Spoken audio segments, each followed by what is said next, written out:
Good afternoon. This is Math 2414. It's April the 25th. A couple of announcements. There will be homework due April the 29th, this Sunday. This is your last weekly homework of the semester. So I'll assign a couple problems at the end of lecture today. Exam 3 grades. My hope is to have them posted by next Monday. Within the realm of possibility, it could be earlier, but right now I'm looking at maybe next Monday that I post grades for Exam 3. Online office hours for the rest of the semester pretty much are by appointment only. I will be trying to schedule some type of an online help session for Cal 2 students only, for my Cal 2 students only. I will be letting you know when that time is scheduled, but it'll be in the evening sometime next week. Your final exam, I have posted an outline and comments. They are on my Google site. One thing I did not mention here, so let me mention this now, is that I will give you the opportunity to create a note card that you can bring in to the exam with you next week. You can use this for notes. So use this for any notes you want to bring in for the final. I will give you some more details about that in the next few days via Remind, but you will have the opportunity to put together a note card. I'm not talking about a huge note card here at all, just so you know, but I will give you some guidelines on that, and so be looking for those in the next few days. The window for taking for the final exam is May 3rd through May the 7th. Note that that starts on Thursday like all of your tests do, but it finishes on Monday, which is different because most of your, or all of your exam windows this semester have ended on Tuesday. This one will end on Monday. That will give me the opportunity to get your exams in time so that I can grade them and get them turned in by the time that they're due. All right, and then so please let me know if you have any questions about any of those details. Today we are going to start finishing up what we're going to be doing with series. So we'll have lecture today, we'll have lecture next Monday, and that will be it for the semester as far as lecture. Today we are going to go back and talk about radius and interval of convergence for power series, which we were talking about before the exam. We're going to look at the definition of a Taylor and Maclaurin series. And then we're going to look at actually generating some Taylor series for specific functions. And then next time we will look at creating other types of Taylor and Maclaurin series, or not other types, but other ways of creating Taylor and Maclaurin series from basic series, using substitution, differentiation, integration, things like that. All right, so today we are first of all going to look at power series. So first of all, don't forget that a power series is a series of functions. It's not a series of constants like we've been talking about, but a series of functions. And a power series looks like this. We'll define it as a function. The sum as n goes from 0 to infinity of a sub n times x minus c to the nth power. Right? So a sub n are the coefficients of each term. Those are constants. Notice those are just functions of n. So the coefficients of each term, that's the type of series that we've been talking about up till now. And also don't forget that this is a power series expanded around C. So power series centered at C.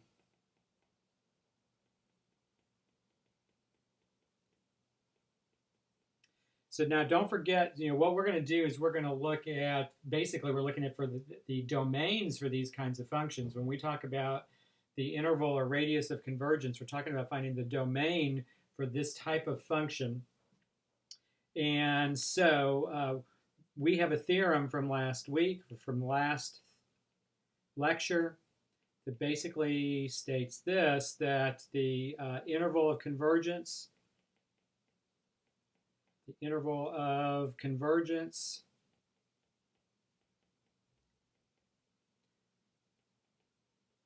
for any power series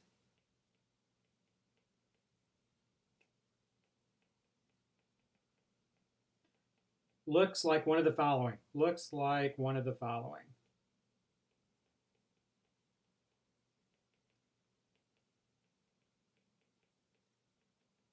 So first of all, you could have, we're expanding the power series around C. That could be the only place that converges is at C itself. So x equals C is the only place where the series converges. And so we say that the radius of convergence here,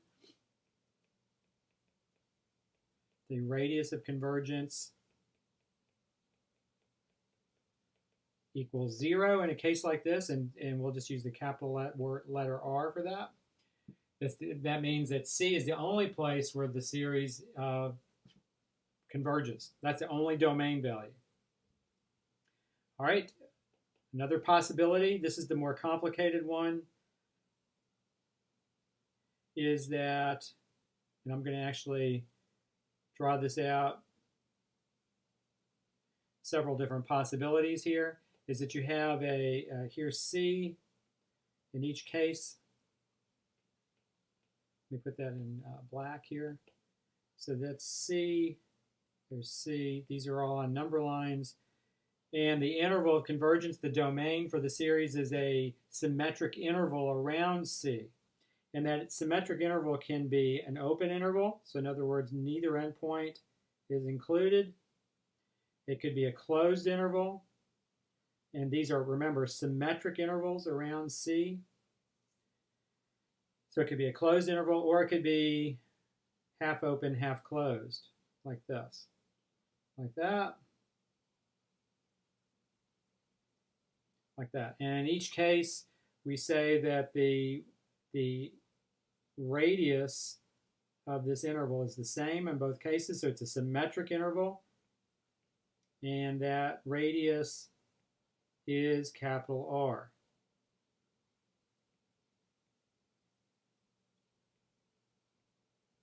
So remember, that's got to be a symmetric interval around C. So the radius of convergence here is simply equal to R.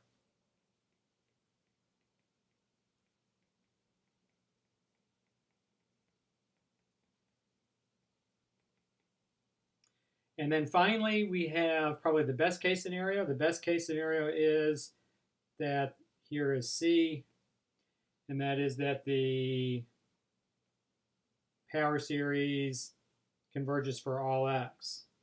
So the series converges for all x.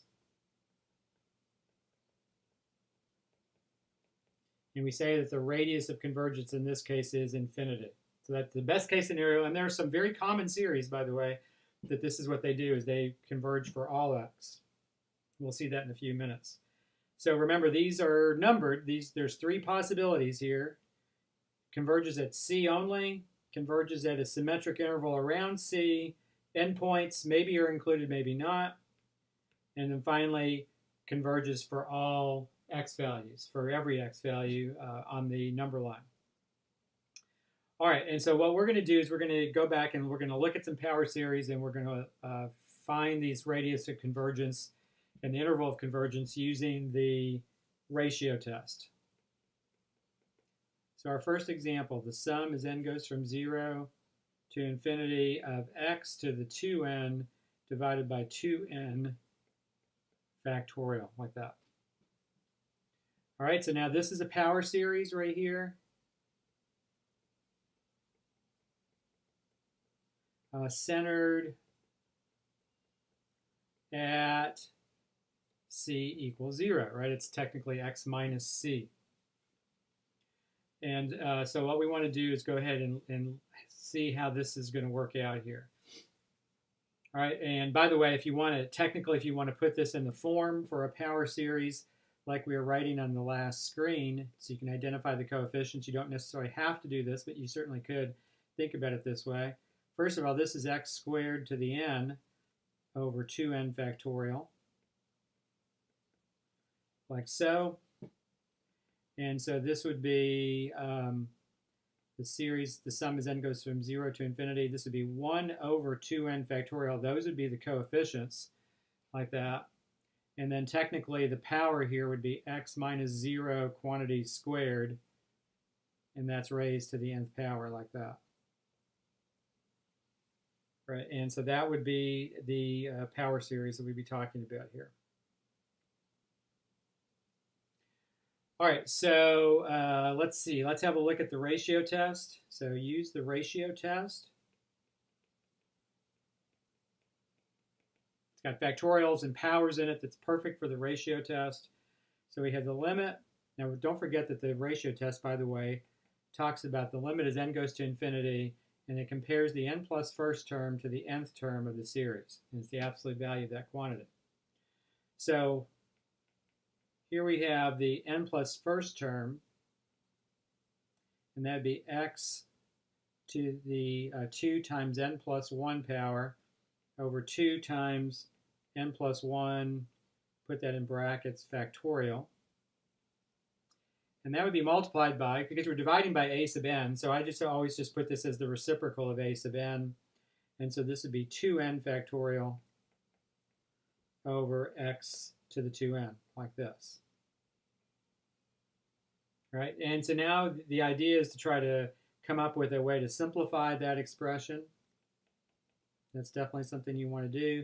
So you have the limit as n goes to infinity. First, let's multiply these exponents out. This is x to the 2n plus 2 in the numerator here over 2n plus 2 factorial times 2n factorial over x to the 2n, like that. All right, and then you can start simplifying this algebraically, and this can get to be kind of gross. So let's see. Let's make this x to the 2n plus 2, and let's put the x to the 2n right underneath it. And then we have 2n factorial over 2n plus 2 factorial right underneath it. Just moving the factors around as I start to cancel things out. So now if you look at the x's,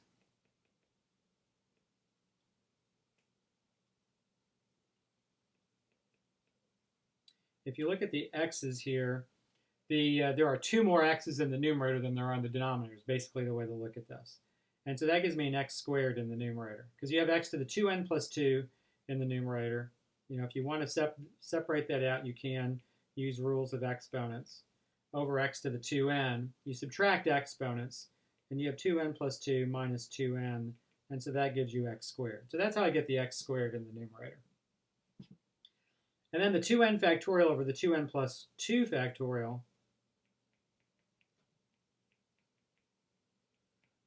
basically is saying that there's 2 more factors in the denominator than there are in the numerator. Because you have in the denominator, you have 2n plus 2. Remember, factorials mean you're counting backwards by 1 for each factor. So it's 2n plus 2 times 2n plus 1 times 2n, dot, dot, dot. And in the numerator, this is 2n times 2n minus 1. And notice, dot, dot, dot, each one finishes 3 times 2 times 1. And so notice everything divides out except the 2n plus 2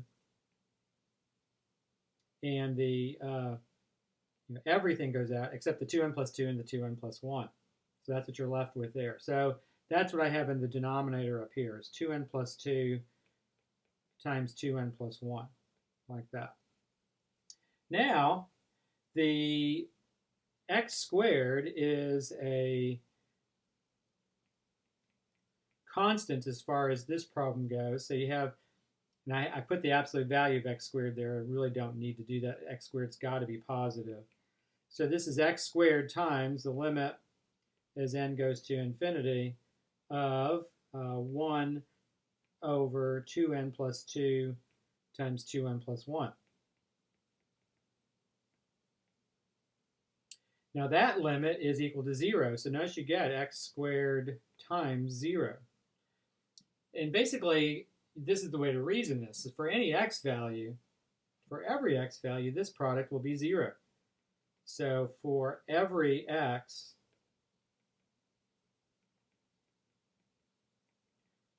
this product equals 0. And remember that we're using the ratio test here.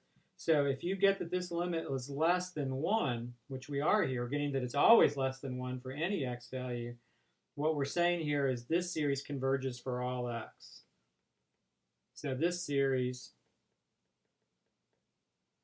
converges for all x. And so the radius of convergence here is infinity. And so we're saying that no matter what x value you have, you will always get a convergence series. So the domain for f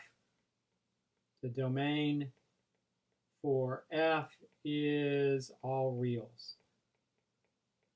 Right, this function is defined as this infinite series converges for every x value. All right, so that's a good introductory example here. All right, so let's go on and look at another example.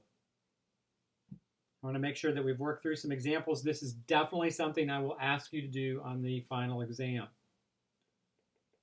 So the sum as n goes from 0 to infinity of 2n factorial times x over 3 to the n. All right, so once again, if you want to put this kind of in the more common form for a power series and identify the coefficients, first of all, this would be 2n factorial times x to the n over 3 to the n. And so this would be the sum as n goes from 0 to infinity of 2n factorial over 3 to the n times x to the n, like that. Right? And so those coefficients are the 2n factorial over 3 to the n. This is a power series expanded around 0.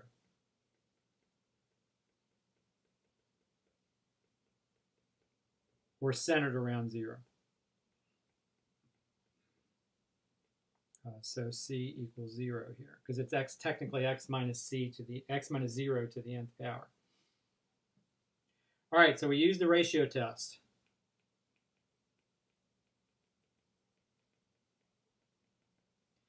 So the ratio test, we have the limit as n goes to infinity. We have 2 times n plus 1 factorial times x to the n plus 1. And then that's all over 3 to the n plus 1. So that's a sub n plus 1 right there. And then that would be multiplied by the reciprocal of a sub n. You're inverting and multiplying, like we said before. So that's 3 to the n over 2n factorial times x to the n. So that would be the algebraic expression we have there. All right, so we have seen from the last problem how to simplify this. You have 2n plus 2 factorial in the numerator. And in the denominator, you have 2n factorial. In the numerator, you have a 3 to the n, and you have a 3 to the n plus 1 in the denominator. And then in the numerator, you have x to the n plus 1, and in the denominator, you have x to the n. So this isn't too bad here. So you have the limit as n goes to infinity. And we know that with that factorial, those factorials being divided, that leaves us with a 2n plus 2 times 2n plus 1 in the numerator in this case. We have a 3 in the denominator, and then we have an x in the numerator. That's everything's canceled out there. And so you could, the x and the 3 are constants as far as this limit goes. So you could bring them outside of the limit. And so you have this limit right here.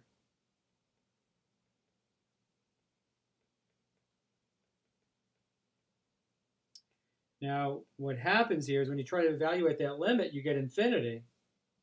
And so for any x value, for any x, we have that we're going to have the absolute value of x minus 3 times a big number. Right? So for any x, that's going to be a constant times infinity. That's going to infinity. And so in this particular problem, the only value where where you'd get convergence is if x is 0 itself. If x is 0, then you have 0 times a big number, and that's always going to be 0. If x is 0, you get exactly 0 times a number that's getting larger and larger. That would always be 0. So this series converges only for x equals 0. That's the only time that limit is less than 1. And so the radius of convergence in this case is 0. This particular series only converges for one x value. Not a good power series at all, because all you're getting is that it converges at x equals 0. Other than that, it's always going to flee to infinity. All right, one last problem here, and let's see, let me get myself an extra page or two here, and let me bring that up to where we're working. All right, so our next example is the sum as n goes from 1 to infinity of -1 to the n plus 1. So this is an alternating series times x to the n over 6 to the n. All right, and if you want to write this in the form for a power series that we identified at the beginning, you could go from the sum as n goes from 1 to infinity of -1 to the n plus 1 over 6 to the n times x to the n. And this is a series that's centered around x equals 0.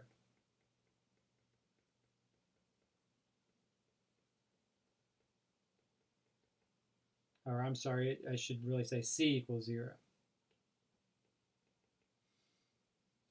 All right, so let's see. Let's have a look using the ratio test.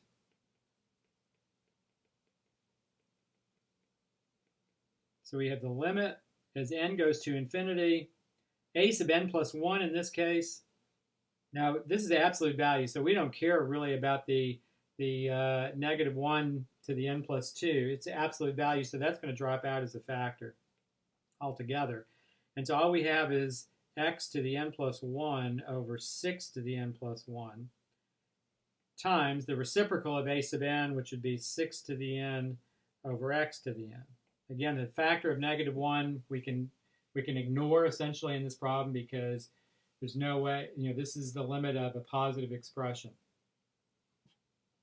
for any n value. All right, so this gives me the limit as n goes to infinity. This is not hard to simplify. You end up with an x in the numerator and a 6 in the denominator. Now notice there is no n at all left in your expression here. And so technically what I can do here is I can remove that constant, and then this just leaves me with the limit as n goes to infinity of 1, which is 1. And so you just get the absolute value of x over 6 for this limit. So using the ratio test, the series converges if, remember, the conclusion of the ratio test is if the value of the limit is less than 1. So we take the value of our limit, the absolute value of x over 6, we set it less than 1, and then we solve that inequality. So you get that x over 6 is between -1 and 1, and then you multiply through by 6, and you get that x has got to be between -6 and 6. So this is a nice symmetric interval. And now what you've got to do is you've got to actually check the endpoints to see if you get convergence at the endpoints. So we know that the radius of convergence here is 6. That's the size of this symmetric interval around 0. Right? It goes from -6 to +6 like this. What we don't know is what happens at the endpoints, -6 and 6. Do you get convergence or do you not get convergence there? All right, so let's have a look at that. So if x is 6, then the series becomes the sum as n goes from 1 to infinity, negative 1 to the n plus 1 times 6 to the n over 6 to the n. And the 6 to the n's divide out, and you just get that sum. And so that would give you 1, that just means it's either going to be 1s or negative 1s, and you get 1 minus 1 plus 1 minus 1, and so on. That's the series. That sum does not converge, and so at x equals 6, you get a divergent series. X equals negative 6. Let's see what happens here. You have negative 1 to the n plus 1 times negative 6 to the n over 6 to the n. And so you got to be careful here on how you write this out. So this is the sum as n goes from 1 to infinity. And you get, let's see, how's this going to work here? You have, there's a couple ways you could look at this, but I'll write this as negative 1 to the n plus 1 times, and that negative 6 I'm going to write as negative 1 to the n times 6 to the n over 6 to the n, right? You just add exponents there. Or not add exponents, I'm sorry, you split up the negative 6 as negative 1 times 6. So you raise each factor to the nth power. So the 6 to the n's drop out, and you get that this is going to be the sum as n goes from 1 to infinity of negative 1 to the n plus, to the 2n plus 1. Because you add the exponents, and so you get 2n plus 1 right there, n plus 1. Now 2n plus 1 is, for any n value, is always odd. And so this ends up being negative 1 minus 1 like this. Slightly different than the first, the other endpoint, but it still diverges. And so the radius of convergence here is 6, and the interval of convergence is the open interval from negative 6 to 6, like that. So don't forget that that's the domain for this function here that's defined as this power series at the top. So that says that you take any x value between negative 6 and 6, and you try to evaluate that series at that particular x value, and you will get a convergent series. In fact, you'll get a convergent geometric series in every case. And so there will be range values for every one of those values between negative 6 and 6, and so that will be your domain. Okay, so that's where we're going to stop our discussion on finding the interval and radius of convergence of a power series.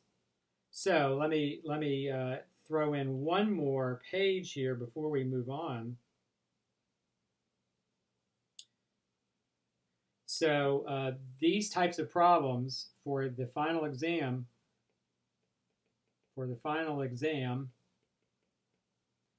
I will definitely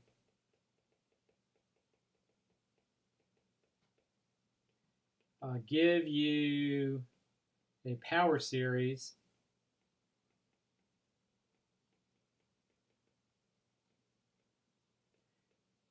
and ask you to use the ratio test to find the radius and interval of convergence.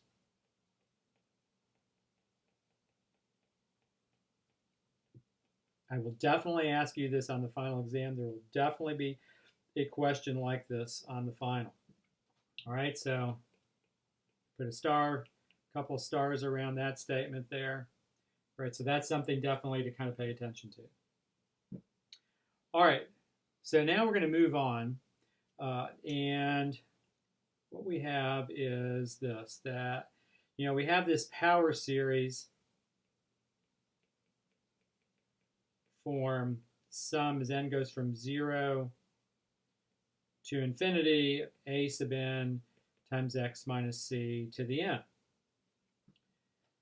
All right, so a Taylor series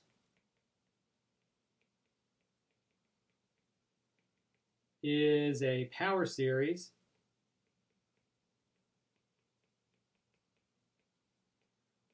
where the a sub n's take on a particular form, where the a sub n's are always equal to, and this is the notation we use, the nth derivative of f evaluated at c divided by n factorial.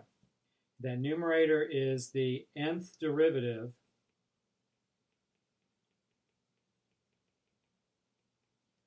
of f evaluated at c.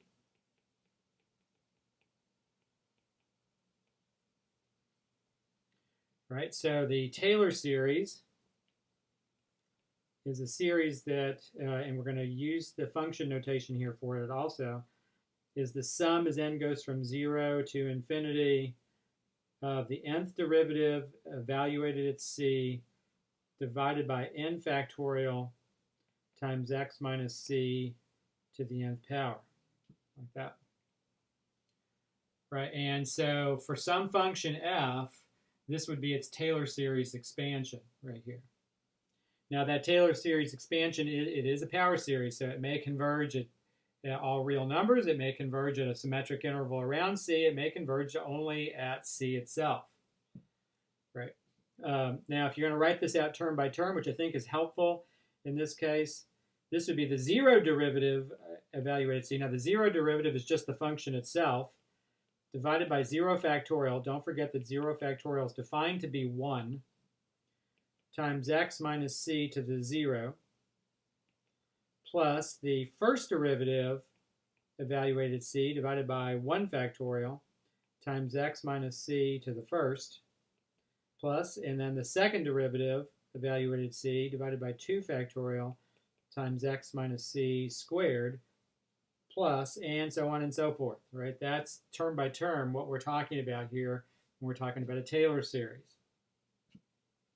Now, for any old c value, you refer to this as a Taylor series. If c is 0, those are frequently called Maclaurin series.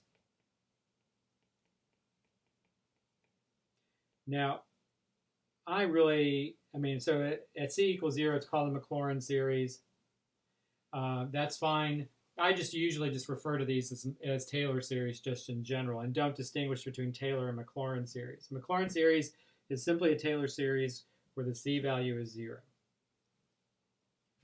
All right, so that's kind of the idea for a Taylor series. Now, see, I still think I need another page here. I'm always getting another page that I have to add in. All right, so let's see. This is a kind of a uniqueness theorem here.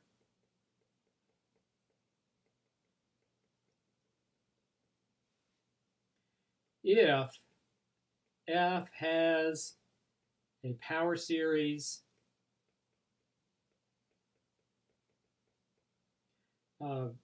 representation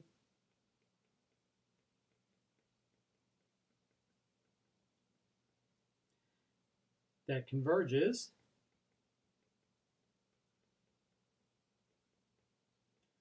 on some open interval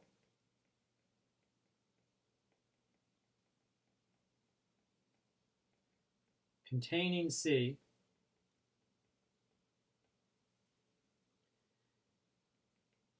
then the power series must be a Taylor series.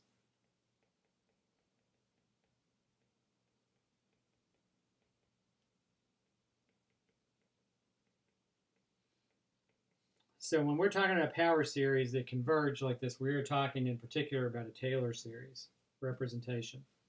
And so, a power series is useful when it takes on this form of being a Taylor series. All right, so now what we're going to do is we're going to actually look at some specific functions and talk about their Taylor series representation. So a nice one to think about here is the cosine function, right? F of x is cosine x. So we're going to look at the Taylor series representation for cosine x. And then we will also talk about where it converges. And then we'll also look at graphically how this is working. Right, I've already imported some graphs to kind of help us with this.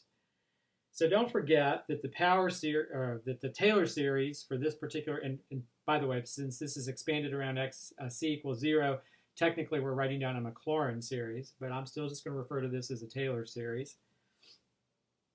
So the Taylor series representation would go like this for the cosine function. It would be the 0 derivative evaluated at 0 divided by 0 factorial times x to the 0 plus the first derivative, f prime, evaluated at 0 divided by 1 factorial times x to the first plus the second derivative evaluated at 0 divided by 2 factorial times x squared plus the third derivative, and you see how this is working. 3 divided by 3 factorial times x cubed. The fourth derivative, sometimes when you use a 4, you don't usually use 4 prime notations. You usually put the exponent with a bracket around it, divided by 4 factorial, and so on. Whoops, times x to the fourth. Forgot to put that part in there.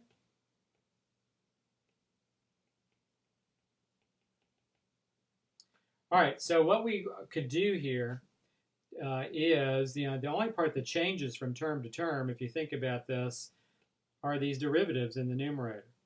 And so that's where we need to concentrate our efforts, is calculating those derivatives and then plugging those numbers in and then seeing if we can see some kind of a pattern here. So what I do here is I'm going to write down this would be the 0 derivative right here, cosine x. The first derivative would be negative sine x. The second derivative would be negative cosine x.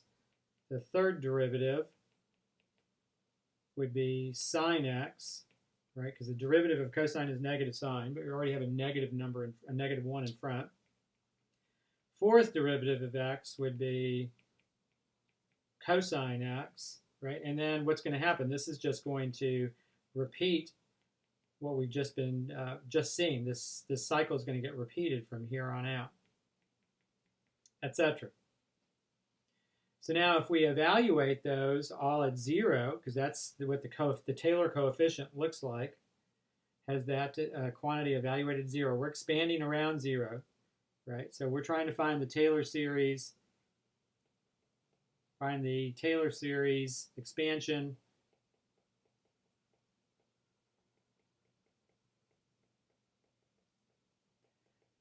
for cosine x centered at 0.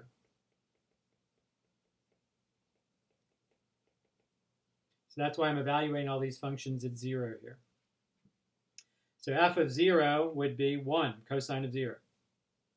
F prime of 0, that's sine of 0, that would be 0. Second derivative, evaluated at 0, that'd be negative cosine x, that'd be negative 1. Third derivative, evaluated at 0, would be 0 again. The fourth derivative, evaluated at 0, would be 1 again. Fifth derivative, evaluated at 0, would be 0 again. So notice they alternate between 1s and negative 1s and 0s like that.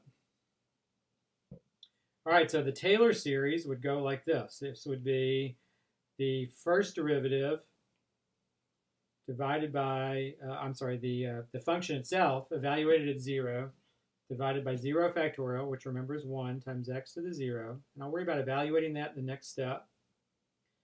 And then this would be this first derivative evaluated at 0. Whoops.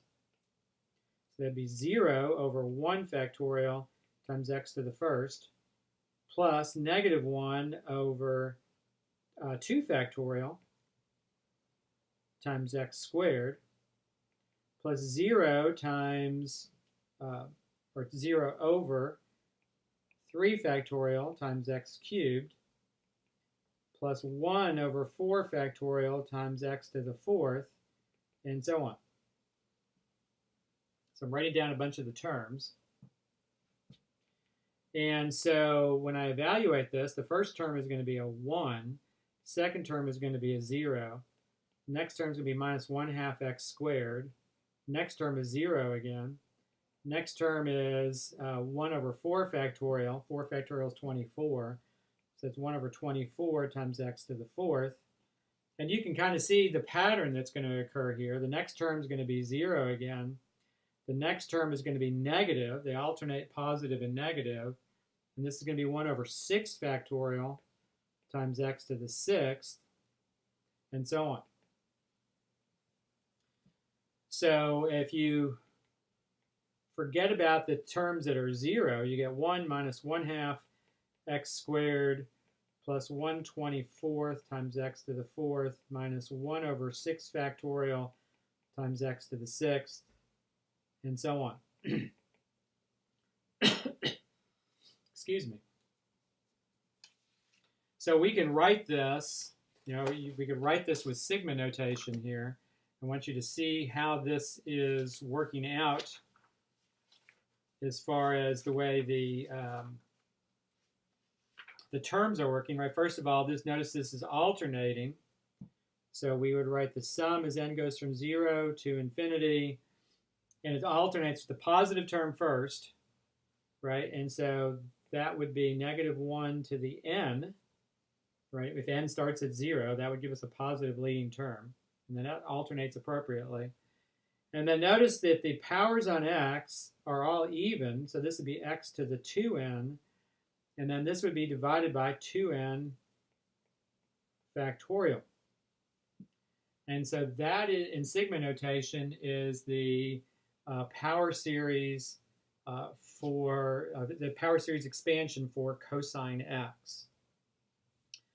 All right, so now what we're going to do is we're going to see where that converges, right? That's a power series. There's no reason why we can't use the ratio test and see where that converges. So I need another page here. I'm going to bring that up past our cosine function. All right, so we've got that the cosine of x has a Taylor series expansion in sigma notation that looks like this. The sum as n goes from 0 to infinity of -1 to the n times x to the 2n over 2n factorial. Now, if you, so where does this converge? So maybe I shouldn't say where does it converge. For what x? So for what x values does this series converge to cosine x? Well, if you think back, we've actually done this problem at the very beginning of lecture today. Go back. Right, there it is right there. Now, this one didn't alternate, but you're certainly going to get the same conclusion here because, using the ratio test, you have an absolute value. So that's going to drop out. The -1 is. And so from this problem, we can see that that's what's going to happen for this particular problem. So from an earlier result,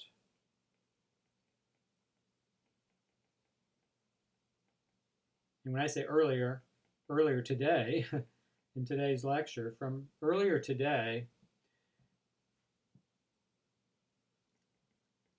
this series converges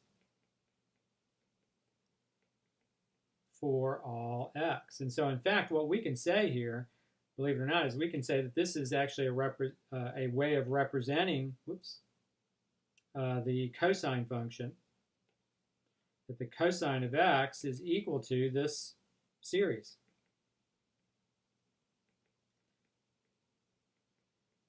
And notice I'm not saying approximately equal to this series. It's exactly equal to this infinite series. Now, the idea of the convergence of this series to cosine x, one way to get a handle on this is to actually look at the graphs for some of these functions. So I've done that already. So here's the cosine graph is our first graph, number 1, right here. And if you look at number 2, second graph, you have y equals 1 minus 1/2 x squared. Now flip back. That is the, if you go back here, that is the first two terms of the series, the Taylor series for cosine. And maybe you could compare it term by term. So that's just the first terms there. And notice you get this parabola. And notice how this parabola, we're expanding around c equals 0. So here's c equals 0. We're talking about that point right there on the graph. Notice the parabola fits in really nicely with the graph right in there when you have 1 minus 1/2 x squared. And then when you continue to take on terms, more and more terms, as you go through this with graph 3, graph 4, graph 5. Graph 5, notice I've gone all the way up to the 8th degree term, the first 5 terms of this Taylor series expansion for cosine. And notice what we're getting here. And this is what we mean by converging for all x, is notice as the more terms we write out, notice that these polynomials are following the cosine graph further and further out in both directions in a very symmetric interval, but that interval is expanding. That interval is expanding the more terms we use. So notice as we go through this little series of pictures here, every time I add a term, I get a cosine graph that follows, or I get a polynomial graph that follows the cosine, and I put quotes around the word follows, but it's converging to the cosine graph further and further away from 0. And what will happen here? This will continue forever. This graph will, these series, the more terms we get, will continue to follow the cosine graph for more and more, or further and further out away from 0, basically. All right, so that's kind of what we're talking about. Now, another way to look at this Taylor series, by the way, is if what we're really doing is when you're looking at this point at 0, 1, what we're trying to do is write down a polynomial that agrees, that its higher order derivatives agree with the derivative of the cosine. So the function itself agrees, and then the first derivatives agree. That's graph 2. Then the second derivatives agree. That's graph 3, picture 3. Then the third derivatives agree. And it just keeps on going. Or actually the sixth, all the way up to the 6th derivative for graph 4, up to the 8th derivative for graph 5. Right? Those agree further and further and further. And notice what we're getting is a graph that mimics the cosine graph in an expanding interval around c equals 0. All right, so that hopefully gives you a graphical idea of what we mean by our Taylor series representation converging to the cosine of x. All right, let's do the same thing for e to the x. Let's create the Taylor series for e to the x. So we need these higher order derivatives. So we start with f of x equals e to the x. These are really easy. F prime of x is just e to the x. F double prime of x, e to the x, and so on. Third derivative, e to the x. All right, and that's going to continue on. So we're expanding around c equals 0. So f of 0 would be e to the 0 or 1. F prime of 0 would be 1. F double prime at 0 would be 1. These are always going to be 1s. Really, really different than what happened with the cosine graph. All right, so don't forget the way the Taylor series expansion looks. So let's write down that pattern. It's the 0 derivative evaluated at 0 divided by 0 factorial times x to the 0. Plus the first derivative evaluated at 0 divided by 1 factorial times x to the first, plus the second derivative evaluated at 0 divided by 2 factorial times x squared, and so on. The third derivative evaluated at 0 divided by 3 factorial times x cubed, etc. So the great thing here is this is really easy, because what about these coefficients in the numerator here? Those are always 1s. And so you just end up with 1 over 0 factorial times x to the 0 plus 1 over 1 factorial times x to the first plus 1 over 2 factorial times x squared plus 1 over 3 factorial times x cubed, and so on. Or finally, you just get 1 plus x plus 1/2 x squared plus 1, and let's write these as factorials. So that's 1 over 2 factorial, 1 over 3 factorial times x cubed plus 1 over 4 factorial times x to the 4th. You'll also see that written not as a fraction in front of those terms, but you'll see it just written as a single fraction like this: x squared over 2 factorial plus x cubed over 3 factorial plus x to the 4th over 4 factorial, and so on. All right, and so in sigma notation, that's actually pretty easy to write down. The sum as n goes from 0 to infinity of x to the n divided by n factorial. Now, where does this series converge? For what x values does this converge? For what x values okay, let's see. I can spell the word does there. Does this series converge?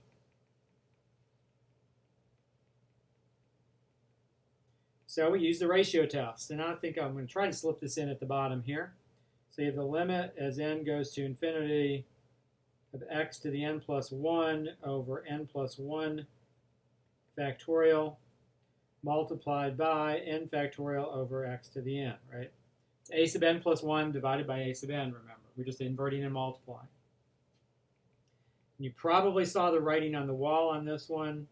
You have the limit as n goes to infinity. You have the x in the numerator and an n plus 1 in the denominator. You can take that absolute value of x outside of the limit because that's a constant as far as this limit goes.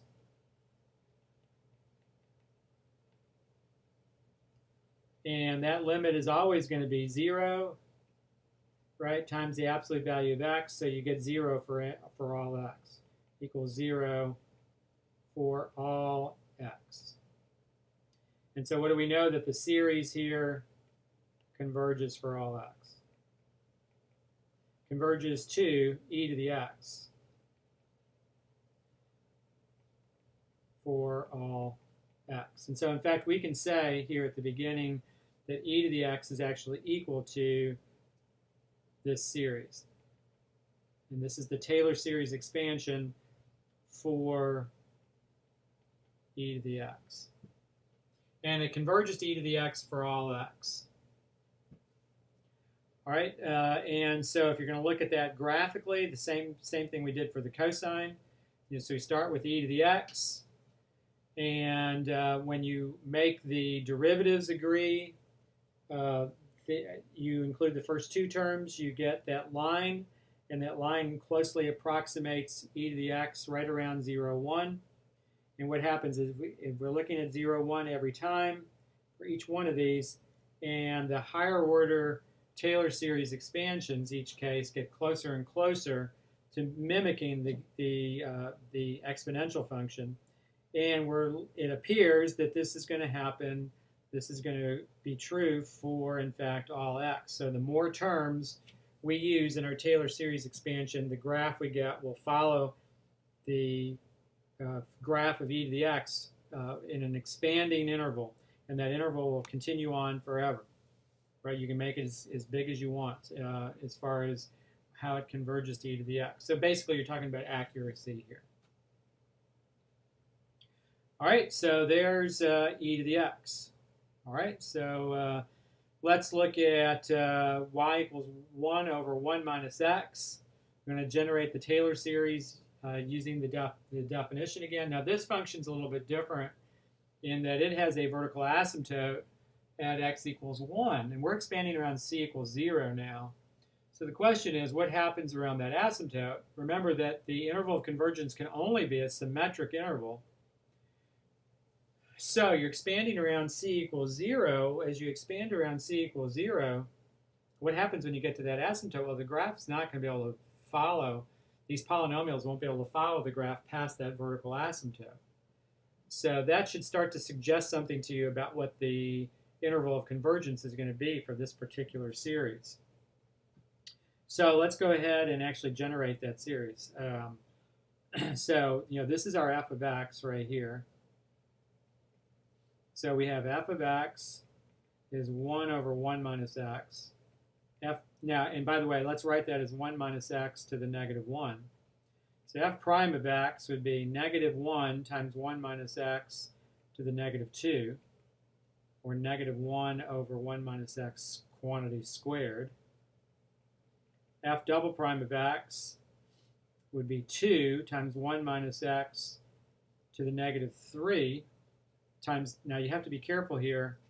Oh yeah, and by the way, I didn't take the derivative of the inside there on that last derivative. I needed to do that because I'm using the chain rule here, which I forgot to do. So this is f prime would be negative 1 times 1 minus x to the negative 2 times negative 1. There we go. And so that will end up being a positive term, and you'll get 1 over 1 minus x quantity squared. All right, and so then when you take the derivative, and that's, you can just write this as 1 minus x to the negative 2 if you wanted to. So the next derivative would be negative 2 times 1 minus x to the negative 3 times negative 1, like so. And if you want to clean that up, this would be 2 over 1 minus x cubed. Right, so this is 2 times 1 minus x to the negative 3. Third derivative is going to be negative 6 times 1 minus x to the negative 4 times negative 1. And so notice you're going to get 6 times 1 minus x to the negative 4, or just 6 over 1 minus x to the 4th power. I'm going to do one more derivative. The fourth derivative would be negative 24 times 1 minus x to the negative 5 times negative 1. So that'd be 24 times 1 minus x to the negative 5th power. Now you're going to evaluate these, remember, when x is 0, because we're expanding around 0. So f of 0 would be 1. F prime of 0 is going to be 1. The second derivative evaluated at 0 is going to be 2. The third derivative evaluated at 0 is going to be 6. The fourth derivative evaluated at 0 is going to be 24. And what I want you to notice is that those are factorial. So this is 0 factorial, 1 factorial, 2 factorial, 3 factorial, 4 factorial is what you end up getting. So when you look at the Taylor series expansion for this function, let's see, so you're going to get 1 divided by 0 factorial times x to the 0 plus 1 divided by 1 factorial times x to the 1st plus 2 factorial divided by 2 factorial divided by our times x squared. And notice what's going to end up happening is those factorials end up canceling out with what is the known denominator for the Taylor series expansion. And so notice you just end up with 1 plus x squared plus x cubed plus x to the 4th, and so on. In sigma notation, this would be the sum as n goes from 0 to infinity simply of x to the n. Now let me use the long division part there. I'm going to show you something about long division in a minute. But the interval of convergence here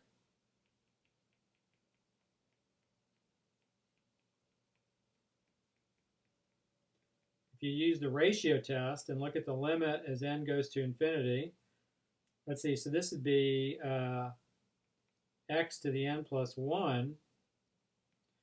Right, that would be a sub n plus 1 divided by, well, I don't even need to, I can just write this as simple fractions to be easier. So this would be x to the n plus 1 divided by x to the n. And so you get the limit as n goes to infinity of the absolute value of x.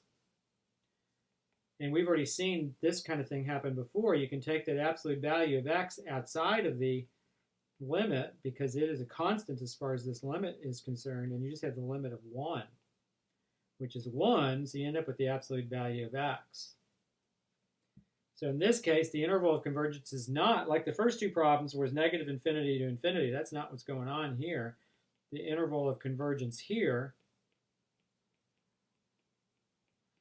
and we're going to not go ahead and check the endpoints because it's not going to converge at the endpoint. So I'll tell you that right now. So the interval of convergence is going to be from -1 to 1. Because what do? You take this absolute value, this value of this limit, and you will make it less than 1, because that's the conclusion, remember, of the ratio test. And so what do you get when you write that out? Well, that's that interval right there. That's the interval of convergence. That's the domain for this function. So what we're saying here is that 1 over 1 minus x can be represented by this infinite series. This is its Taylor series representation, but this is only true for x values between -1 and 1. It's not true in general. Now, if you look at the graphs, these are the graphs for 1 over 1 minus x. And so notice that the graphs follow 1 over 1 minus x.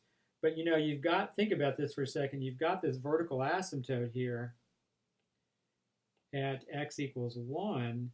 And the Taylor series expansion can't follow the graph past that, and you're expanding around that point. Remember, expanding around c equals 0. So there's no way that the Taylor series can follow the graph past that vertical asymptote. Here's where the vertical asymptote is in all of these graphs right here. And remember, it's got to be a symmetric interval. So what are we saying here is that these Taylor series expansions will follow the graph of 1 over 1 minus x inside this interval right in here, but not outside of that interval. Right? So no matter how many terms we get that we use, notice I went all the way up to the 7th degree term there on that last graph, and it's still not going to follow the graph past -1 and 1. All right, now by the way, another way of generating the Taylor series, there's all sorts of crazy ways that you can generate a Taylor series, but 1 over 1 minus x, one way to do this is to use long division, of all things. And when you use long division, you can actually generate the Taylor series here. And you may have not seen a long division problem like this before, but what happens here is you're dividing 1 minus x into 1. That goes in one time. You multiply and you get 1 minus x. You subtract and you get x. That would go in x times, and you'd have x minus x squared. You'd subtract and you get x squared. And then you'd multiply by x squared. And notice as we go through this long division is a crazy long division because it never stops, but this will continue on forever like this. But notice that the quotient ends up being our Taylor series expansion for this function. And this little trick, this little algebraic trick will actually work for some functions, right? And so you get 1 over 1 minus x here is equal to 1 plus x squared plus x cubed. And what we've seen on the last page is this is true only for x values between -1 and 1. All right. So the next comment here, the next problem we want to look at, let's look at the natural log function, and let's generate. Now, notice that the question is, can this be centered at c equals 0? Well, the graph of the natural log function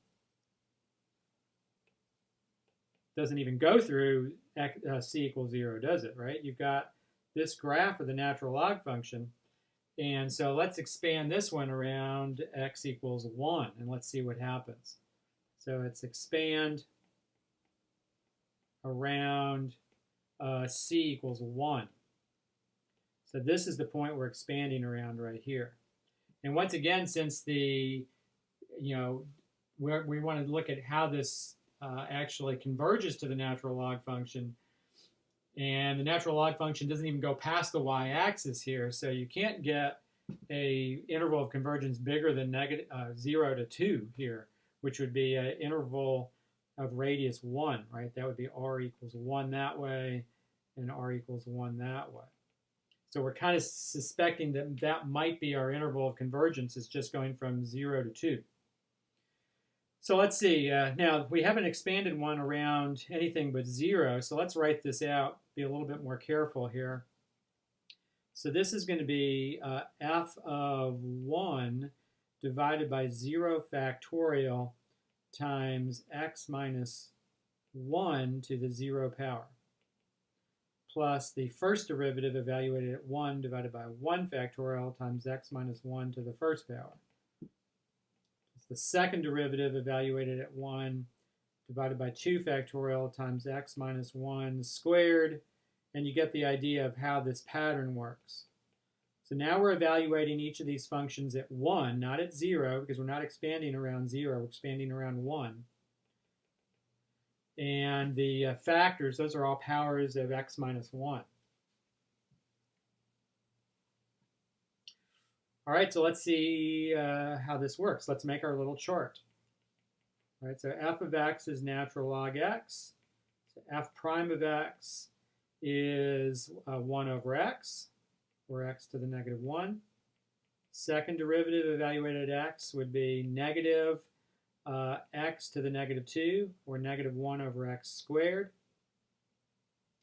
Third derivative would be 2x to the negative 3, or 2 over x to the third.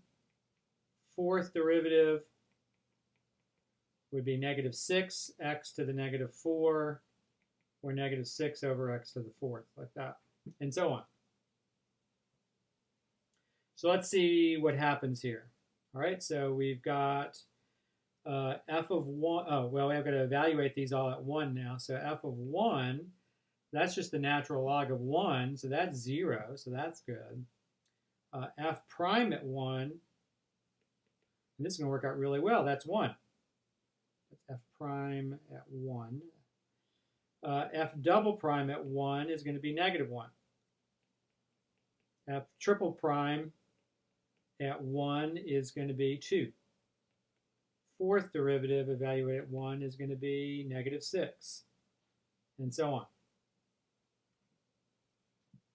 So let's see how this will work out. So you have f of 1, that's 0 over 0 factorial times x minus 1 to the 0, plus f prime of 1, which is 1 over 1 factorial times x minus 1 to the first, plus the second derivative, evaluate at 1, that's negative 1 over 2 factorial times x minus 1 squared,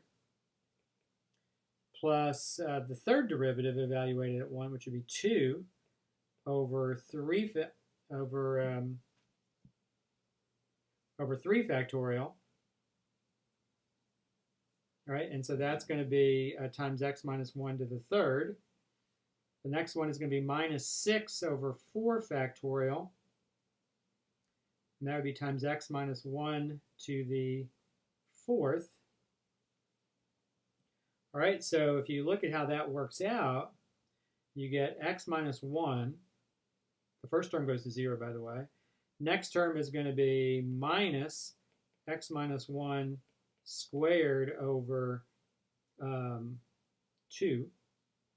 Next term, okay, so 3 factorial is 6, but when you divide it by 2, you get 3. So that's just going to be x minus 1 cubed over 3. And next one, 4 factorial is 24. You have a 6 in the numerator. That ends up being 1 over 4. So you end up with x minus 1 to the fourth over 4. So notice the factorials are going to drop out. This is alternating also. And so what do we get here? This is going to end up being, in sigma notation, the sum as n goes from 0 to infinity of negative 1 to the n plus 1. It starts off with a positive term here. So let's see.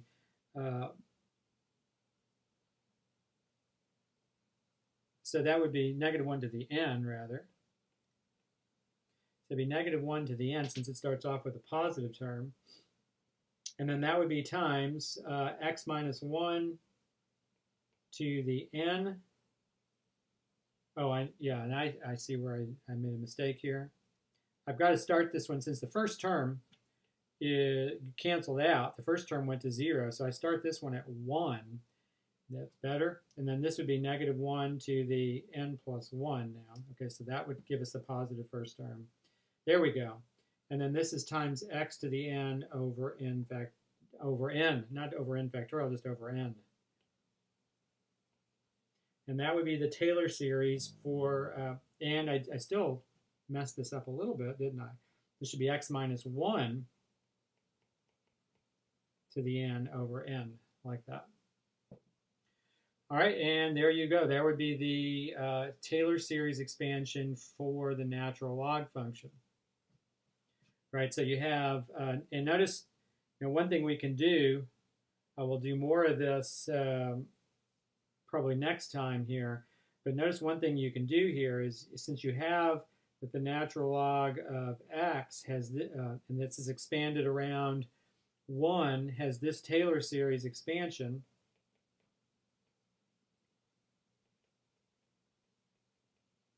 And then we have x minus 1 to the n over n, like that. Then we can also look at something like the natural log of, not x, but natural log of 1 plus x. This kind of shifts the everything over to the left here. And all you're doing is, every place you see an x, you're simply replacing that with 1 plus x. And notice that gives you, if you put 1 plus x in there in place of x, the 1's cancel out, and you're just left with x to the n over n. So you can actually generate other Taylor series from the one we just did using what we call substitution right there, which is something we'll look at next time. All right, so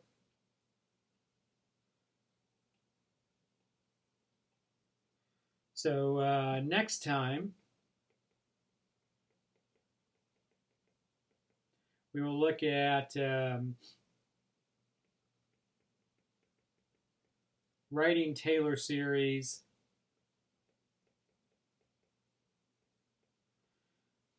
using a known Taylor series.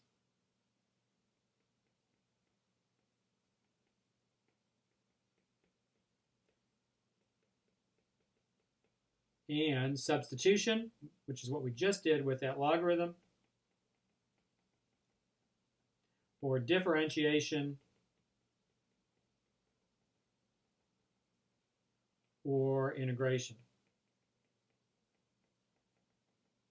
Okay, so on the final exam, these problems I have worked today, here at the end, I will definitely ask you something like this. I will ask you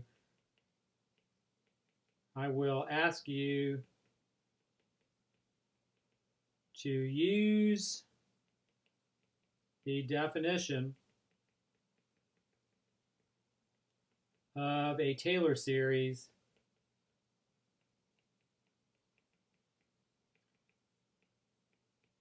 to write the expansion for a given function. And what did we do today? Today we did cosine x, we did e to the x, we did 1 over 1 minus x, and we also did natural log x. So we actually did this kind of process. We walked through it with 4 different functions. And also looking at the interval of convergence for those also. I didn't do that on the very last one, but I did do that on the other 3. So, all right, so that ends the lecture for today. I will please be paying attention to remind. I'll be working on your exams going into next week, and hopefully have your exams graded and uploaded by Sunday or Monday of this week. Hopefully, I think by Monday probably. Unfortunately, I have to be out of town for a day this weekend, so I'll lose a day there, or a day and a half this weekend. but I hope to get them pretty far along and completely uploaded by Monday. I'll be sending remind messages out. We'll have a lecture next Monday. That'll be our last lecture of the semester. Oh yeah, and then finally daily homework or weekly homework. So this is homework due April 25th. Kind of forgot that. Got to work on that here. So this is on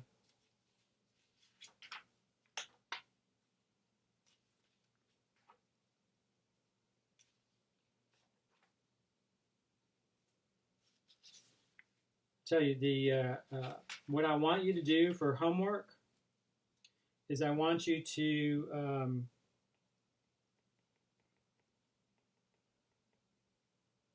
using the definition, and let me go to the next page here. Sorry, I kind of extended this out. So using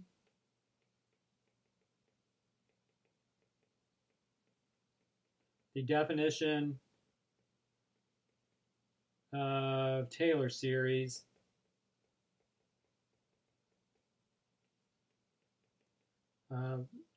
derive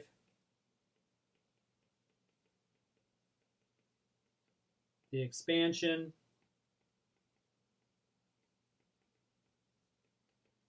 for f of x equals sine x.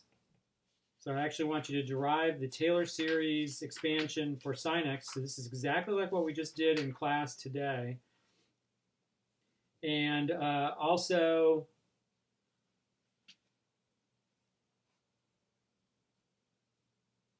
well, I think that'll be it. So derive the expansion for sine x. Also, use the ratio test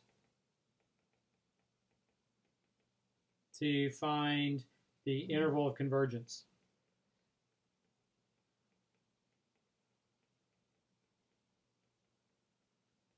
All right, so that's your homework. This is due April 25th. Is to go ahead and write that out like that. And then finally, okay, and that'll be it. All right, so have a great week. Get in touch with me if you have any questions. Thank you.